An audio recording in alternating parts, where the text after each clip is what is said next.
resources. Well, that's not a transfer in from the federal government. That's a transfer in from the state of California.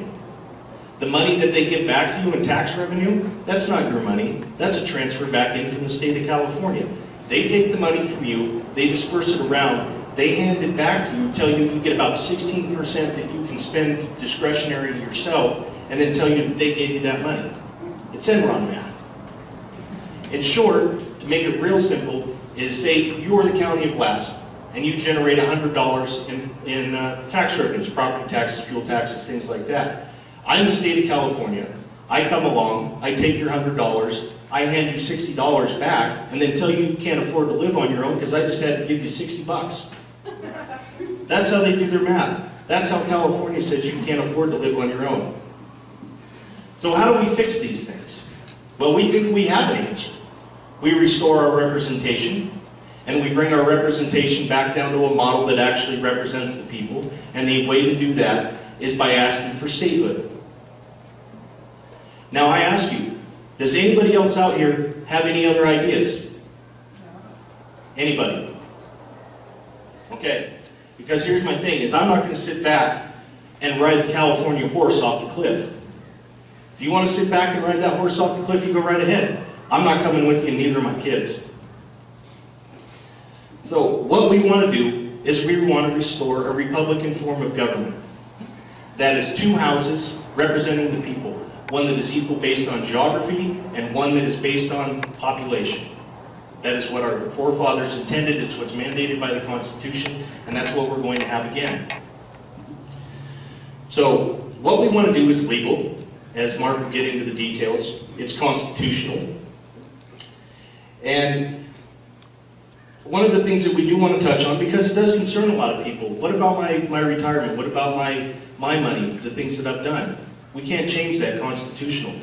We can't do anything about it. You're not going to lose your jobs, as was said. No. Now, the other thing that people hit on is financially sound. Okay, we separate from California. Are we financially sound? Well, the short answer to that is yes. How do we know that? We have poured through so many different documents. We've gone through California's numbers. We've gone through our own numbers. We've gone through historical data.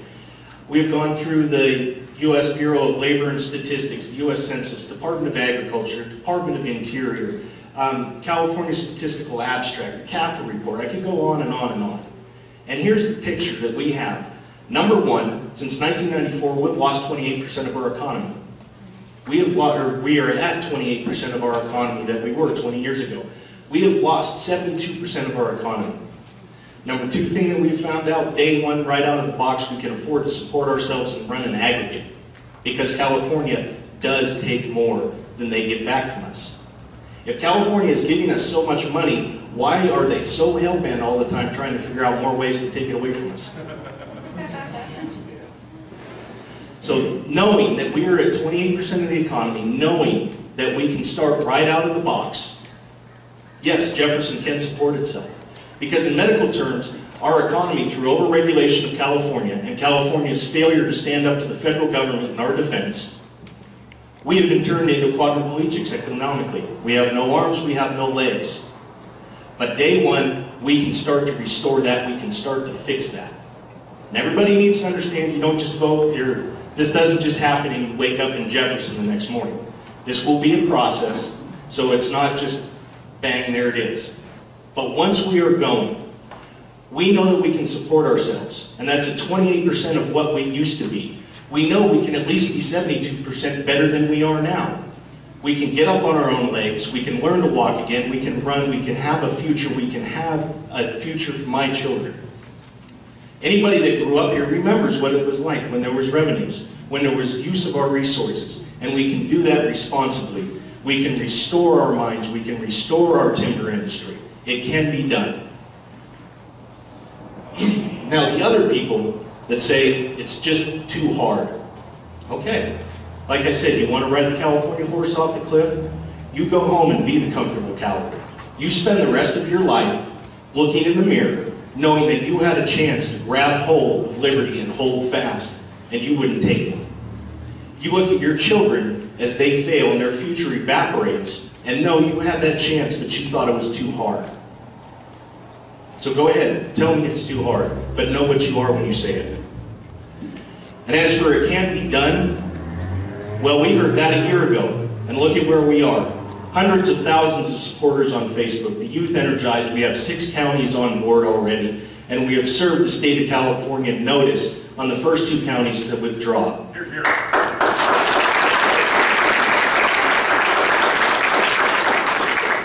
Because let me get one thing straight for you all. We are not asking permission from the state of California to leave. We are doing the courtesy of informing them that we are leaving. Thank you very much. Thank you, Robert. You know, Robert touched on one thing very quickly, and that was, he said, if you got a better idea, we're in, right? Something better? We're all in, right? Well, I asked that to Brian Daly, I asked that to Jim Nielsen, I asked that to Doug LaMalfa, I've asked that to Tim Donnelly, I've asked that to a myriad of people, and they say no, we don't have a better idea, because there isn't one. Liberty and freedom. That's what we're doing here. If not for us, for our kids and grandkids. I asked Jim Nielsen one simple question when I was in Sacramento on Thursday, and that was, can you name one law? And I'll ask you guys the same question, because I've asked everyone in office that I know. Name one law out of the 8 they pass a day that doesn't make the law-abiding citizen of the state of California a criminal. Name one. That's the answer I get too from them. They can't. And Jim's answer was, I'm only one. Right, you're only 1 against 11. Or you're 5 against 50. But you know, imagine a state with no sales tax. Imagine a state where you can raise your kids. Imagine a state where you can harvest your timber. Imagine a state where you can do your copper mining. Imagine a state that tells you you don't need metal bullets to shoot those squirrels underneath your house. Imagine a state that doesn't try to take away your constitutional rights. Imagine a state that gets education back to the counties. Imagine a state that gets counties the powers. Imagine a state where people would want to come and have commerce. Imagine that. Ladies and gentlemen, Mark Baird.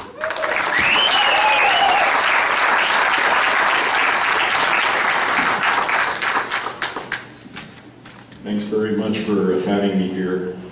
I want to make sure that I do this right. I don't usually kind of use the notes as much, but I'm going to sort of try to refer to my notes a little bit more so I make sure that I don't miss anything, because it's very important to me to help you understand how we can build a case for state split that's legal, ethical, moral, and has been done before. Article 4, Section 3 of the Constitution of the United States, and I'm paraphrasing, said no state shall be formed from the territory within an existing state unless the state legislature agrees and Congress agrees. That's how we do it. It's one sentence. It's very, very simple. Not easy, but legally it's a very simple sentence. We don't need the governor's permission and we don't need the president's permission. They're not mentioned in Article 4. We don't really need the declarations. If we could wiggle our nose and get legislation passed, we don't even need declarations. We don't need a vote of any, we don't need anybody's vote to do this. We just need legislation that passes in both houses. The reason we're here is not to tell you how to live. The reason we're here is to ask you some questions, and one of those is, are you okay with the way Californians govern now, or do you want to try something different? The train called California has been on the same track for 50 years and it's a failure. Debt is up, the economy is down, people are out of work, welfare is up. We just joined 11 states where more people are on welfare or work for the government than work in private industry. That's like a donkey cart that has 11 donkeys in it and 1 donkey pulling it. And that donkey is kind of turning around to the rest of the cart saying, boy, for 50 bucks a month, I'd jump in that cart because I'm getting tired of pulling this alone. And that's what the state of California has become. But I need to prove to you, I need to show you why and how we have the jurisdiction to do this and why it is a legal, ethical, moral process. So I want to lay that out a little bit for you first, and then we'll go into exactly how the state is formed and what we aim to do. really the first question is the Constitution the truth or a lie? That's really what we're asking ourselves. Because the Constitution has principles in it which we can derive the power and the jurisdiction to do exactly what it is we're talking about doing. Is the California Constitution a lie, or is it the truth? And that's one of the basic questions. Is liberty a lie or the truth? Why do we care about liberty? What does liberty mean? What does liberty and property mean to us? And why do we have to fight so hard to protect it? Why should we care? Why should we even care about any of these questions in our daily lives? The grocery store's open, you can still rent a movie, the TV works, the car works, gas is getting more and more expensive, but we still get a little bit of it, you know. And so our lives are kind of just shuttling along, and the government tells us what to do, and you know, we kind of shake our heads and we say, well, what are we going to do about that? And, you know, we're just a few people and they're the government. And so that's the case I would like to build for you so that you see why we can do this, why we should do it, in fact, why the future of our children demand that we do it. We're here to talk about Jefferson, liberty, and Constitution. So put aside any preconceived notions you have about how life works here just for a minute and theorize with me. And let's kind of go back just a little bit, because unfortunately, all we can do, and my wife says, well, gosh, you always talk about history, history, history, history. And why that is, because history is our guide for the future. We don't know anything about tomorrow, but we do know how things have gone so far. And the way the courts work, the way legislature works, the way the Constitution works is all based upon what has happened before and what has been deemed okay by people to do in the future and to do again, and what has been deemed not to be okay. So that's the case we want to build. Liberty was a journey of about 1,000 years. Marcus Cicero, one of the last Roman senators, 1,500, 2,000 years ago, he said that not all laws are on paper. Some laws are written in the hearts of men. They're not laws that you derive by learning. They're laws that you derive from nature. Now in those days, the term nature meant God. The founding fathers used that term quite a bit. They said natural law. Nature's God, nature's laws. So what they meant by nature in those days, they meant God. Natural law is God's law placed in your heart the moment you're created. It's not something you ask for. Your inalienable rights are not something that anyone gives to you. Those are things that you're born with. Even the California Constitution, Article 1, Section 1 says, we are born free and independent by nature with inalienable rights. With inalienable rights. So even the California Constitution, in the very first clause, Article 1, Section 1, says you have the inalienable right to life, liberty, and property. And you have the right to pursue, possess, and protect your property. And those are inalienable rights. Among those inalienable rights are the right to pursue, possess, and protect your property. You have the inalienable right to defend your life. What good is your life if you don't have the power to defend it? What good is your right to free speech if the government can stop you and say, no, not today. You know, we have a free speech zone a mile down the road, go down there. Property rights are all of the rights in the Bill of Rights. All of those rights are property rights. Your life is your property, your intellect, your ability to speak, your ability to worship God. That's yours, that belongs to you, it's in your heart. You were born with it. That is your property. What good is that right if it's turned into a permission anytime the government wants to do so? What good is the property beneath your land, your water, and according to California water law, water is property. It's real property, the same as a tree or a can of soup in your pantry. Well, what good is your right to that water if the government has to give you permission to use that water and then taxes you for the use of the water? Do you truly own something you can't afford to pay the tax on?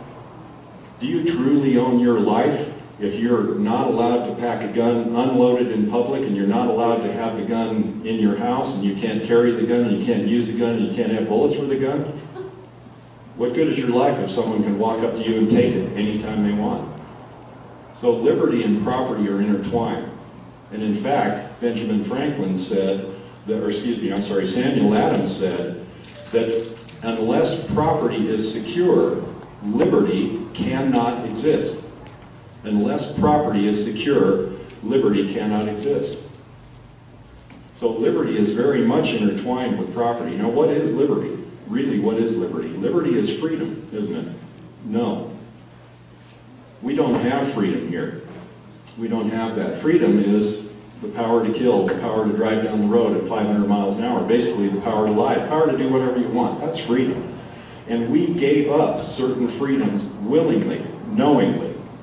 We wanted to do that in order to secure the liberties that we hold most dear. And those liberties are nothing but freedom with responsibility, with morality. That's what liberty is. It's freedom with morality and with responsibility. The responsibility to our neighbors.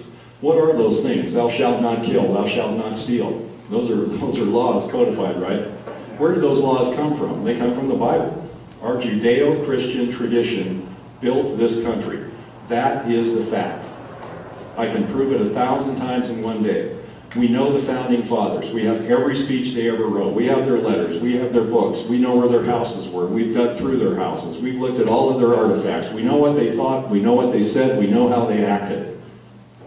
You can deny that all you want, but it's still the truth. So if the roots of the tree of liberty are Judeo-Christian principles, what kind of fruit are you going to get if you turn your back on that root? And you can say that it's the circle of life, the energy of things, it's okay, you're okay, it's all okay. You can say that all you want. But that's not how this country was formed. And that's not what makes it run well. What makes it run well is when we don't ignore the root and then expect to get the fruit that we want. We have to water that root. We have to take care of the tree of liberty, or the fruit is going to be no good. And you didn't pay for the tree, by the way. The tree was free. The tree was free to you. Your fathers paid for it with their blood, their treasure, and their sacred honor. Now, what's the price of that liberty? What's the cost to you? You didn't pay for it, but there is an ongoing cost, a maintenance fee, I guess. In fact, there's kind of a tax on liberty. And what is that tax? Eternal vigilance.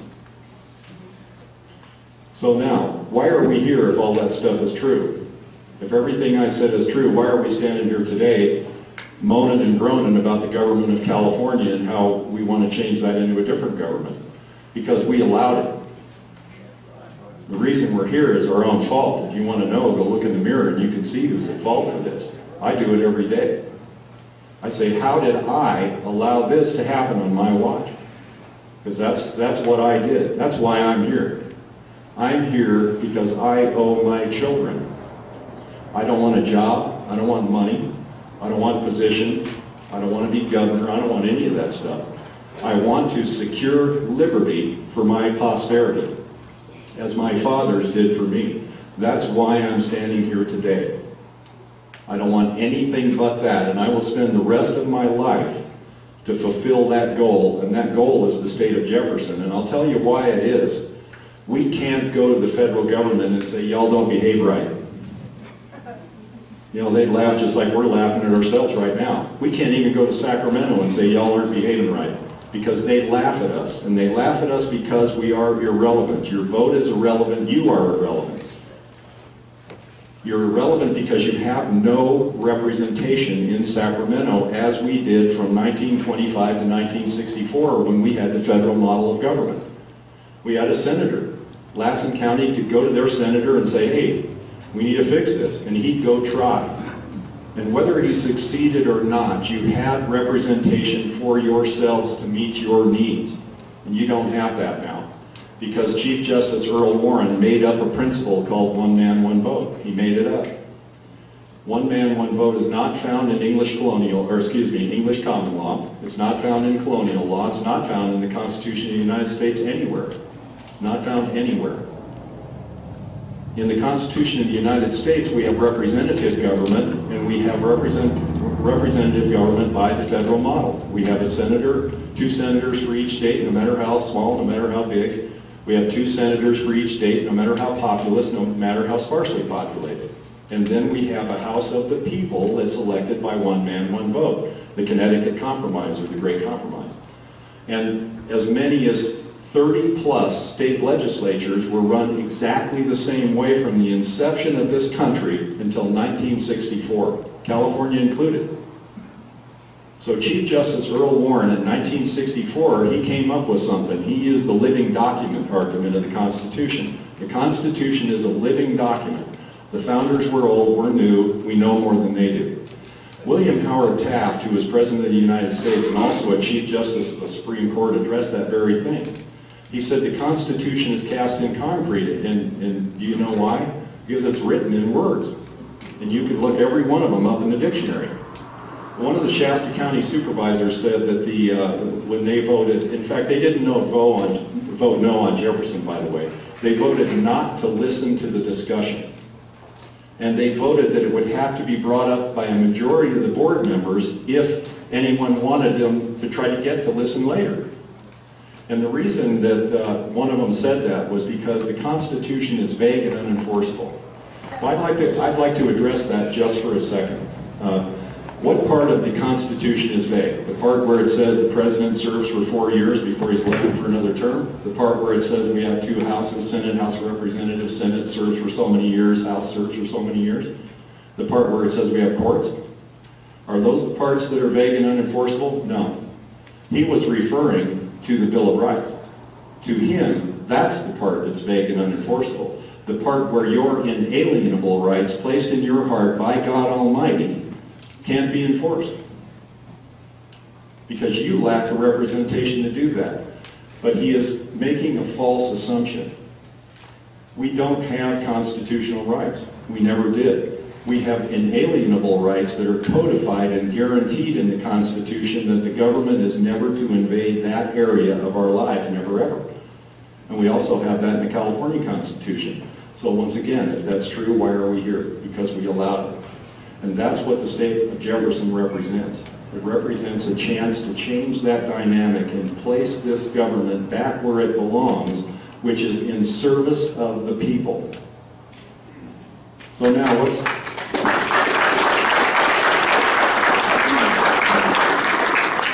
what exactly is our jurisdiction? First of all, we had men like Martin Luther who started a revolution that changed the world. He defied the Catholic Church, the most powerful military force on earth, and he won because the people helped him do it, right? Because the people stood up for themselves and their belief in God. We have people like Thomas Jefferson who said, in all manner of construct, don't try to wring what meaning out of the Constitution that you can. Go back to the spirit of the debate in which it was enacted. In other words, you can take the Constitution and you can read it like a Chinese dictionary if you want to, but that's not what the words say. And you're inventing meaning where meaning does not belong. If you take the construct of the Constitution, as in Marbury versus Madison in 1803, where the Constitution is written in plain English, it will be followed to the letter. That's not vague to me. Congress shall make no law. What's vague about that? Your rights shall not be infringed. Nothing vague there to me. But it is vague to people who want you to serve the government instead of the government serve the people. So when we get back to the Constitution itself, we have two basic documents. One is the Declaration of Independence. And that was a journey. That was the journey of liberty to where we came into being. It started with the Magna Carta, the English Charter of Rights, and started 1,100 years before that. But we came to a place where we learned some things. And what we learned about ourselves is that when we separate the bands of politics from one people to another, we need to state our causes. That's what we're here to do today. We're here to tell you why we need to separate from Lower California. And also, we found out some things in our journey.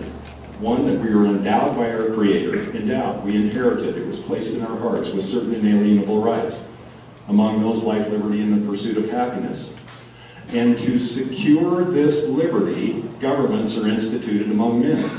What is the purpose of government? What's the one purpose of government? To secure the rights of the people. It's not to give you money. It's not to pass out food. It's not to make sure everybody has a bicycle. I'm sorry, but it isn't even about Social Security. Social Security is an insurance policy. The government started it. They made you pay in it all your life. All that is a dividend on an insurance policy. Now, the government can be liars, and they can Collapse the insurance scheme before you get it. That has nothing to do with liberty. That has nothing to do with your inalienable rights. Yes, you'd be mad. Yes, there are things we would do about that. But that has nothing to do with independence or constitution. This is about inalienable rights to life, liberty, and property, because the founders, by the way, knew that unless property was secure, liberty couldn't exist. That's why those two things are indispensably linked. So now we also learn in the Constitution, in the very first sentence, and a Shasta County supervisor, a different one, I answered questions for him for about 5 hours. We probably had 50 cups of coffee in Denny's there in Mount Shasta, and finally, he was getting a little frustrated with me. And he was just kind of like, well, what are you doing here? Why do you have the right to come to my county and tell me that I need to affirm this declaration? And I said, that's the easiest question you ask me all day. We the people.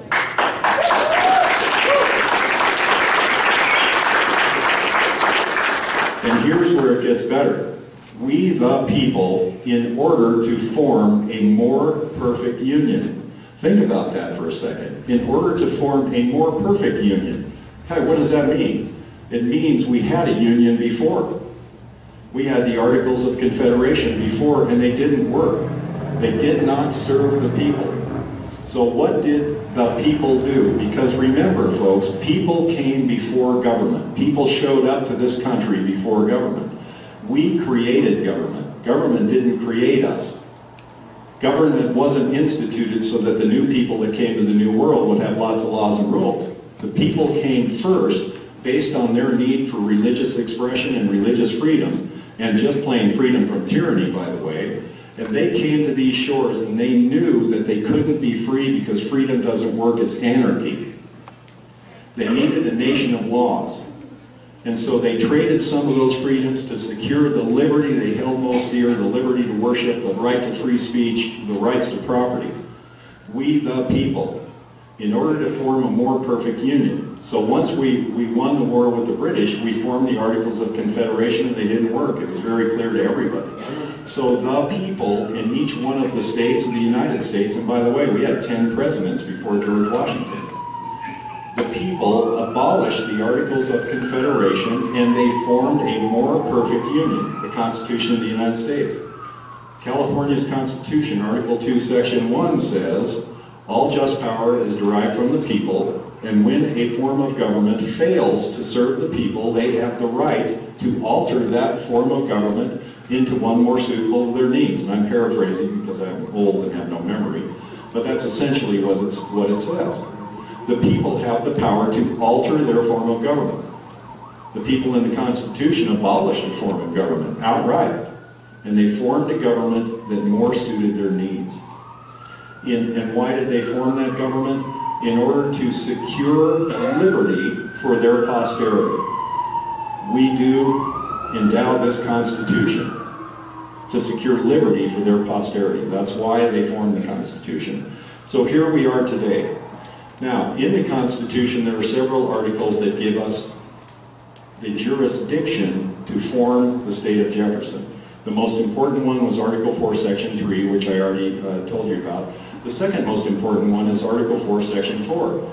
The United States government guarantees that each state will have a Republican form of government. Republican in this context means representative. It doesn't mean Republican Party. Because quite frankly, I don't care what party you're in. I really don't. I don't even want to know. I'm not even in a party. It doesn't matter what party I'm in. My sister announced to me one day, she says, you know I'm a socialist. And I said, gee, no, Polly, after 62 years I would have never figured that out. But I said, even as a socialist, you should want more representation. I don't care who you are, you should want representation that affects you or can be affected by you. And the reason we're here is to establish a state with adequate representation for each county so that we can use that representation to restore the economy. Because you may have money, your life may be great, but you're not going to keep it without liberty. You may have property. You may have 10,000 acres and 500 pairs of cows on there. You may have 10 wells producing 1,000 gallons a minute, but you are not going to keep them without liberty, and I think everybody in this room knows that. And if you don't, it will become very, very clear as the next legislative year or two progresses. So what we want to do is, We want to form a state with a constitution that gives the counties the lion's share of the power. We want counties to decide what should happen within their territory. We want the state to do what states should do, which is act as a liaison to the federal government, talk to other counties, arbitrate between other